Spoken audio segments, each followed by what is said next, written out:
में यूरेटर वगैरह इसमें ओपन कर जाते हैं, उस इन्विजिनेशन को क्या कहा जाता है?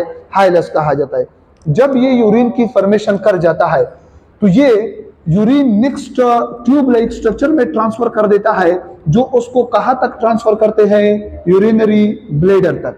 अब ये जो दो लान मस्कुलर ट्यूब लाइक स्ट्रक्चर आप लोगों को नजर आ रहे हैं, जो रेनल पेल्विस से स्टार्ट होते हैं और किस में ओपन कर जाते हैं? यूरिनरी ब्लैडर में। इस लान मस्कुलर ट्यूब लाइक स्ट्रक्चर को क्या कहा जाता है?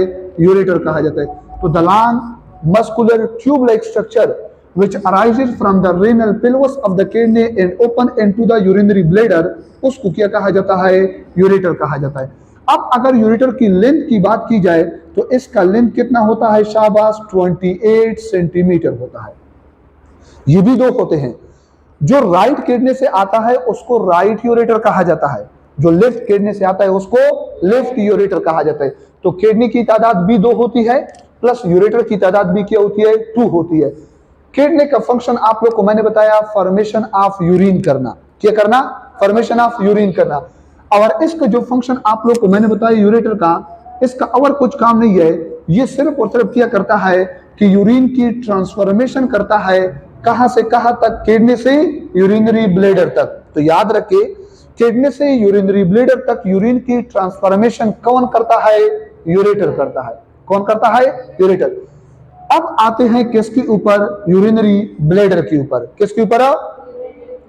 यहां पर जो पेल्विक रीजन है हमारा, यहां पर आप लोगों को पियर शेप सेक लाइक मस्कुलर स्ट्रक्चर नजर आता है, जिसको क्या कहा जाता है? यूरिनरी ब्लैडर कहा जाता है। मस्कुलर सेक लाइक और पियर शेप स्ट्रक्चर जो हमारे पेल्विक रीजन के अंदर पाया जाता है और पार्ट है यूरिनरी सिस्टम का, उसको हम क्या नाम देंगे? शाबाश, यूरिनरी ब्लैडर का नाम देंगे। यूरिनरी ब्लैडर को अगर देखा जाए, इसका जो लोअर एंड है, यहां पर आपको 2 बैंड्स ऑफ मसल नजर आएंगे। 2 बैंड्स ऑफ मसल नजर आएंगे और उन मसल को कहा जाता है स्फिंक्टर मसल। कौन सा muscle? Sphincter muscle. Sphincter muscle. इन स्फिंक्टर मसल का काफी स्पेशलाइज काम होता है। जब ये रिलैक्स कर जाते हैं तो यूरिन कहां तक आ जाता है? यूरेटर तक आ जाता है। जब ये कांटेक्ट होते हैं तो यूरिन कहां पर स्टोर होता है? यूरिनरी ब्लैडर में। कहां पर? यूरिनरी ब्लैडर से यूरिन कब यूरेथ्रा में आता है? जब स्फिंक्टर मसल क्या हो जाए? रिलैक्स हो जाए। क्या हो जाए?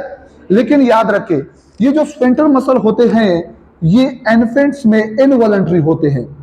जो शेरख्वार बच्चे होते हैं, छोटे बच्चे, उसमें ये क्या होता है? शाबाश, इनवॉलंटरी होता है। इस वजह से अक्सर आप लोगों ने देखा होगा कि छोटे बच्चे जो होते हैं वो यूरिनेशन करते हैं, वो इसके कंट्रोल में नहीं होता है। क्यों नहीं होता है?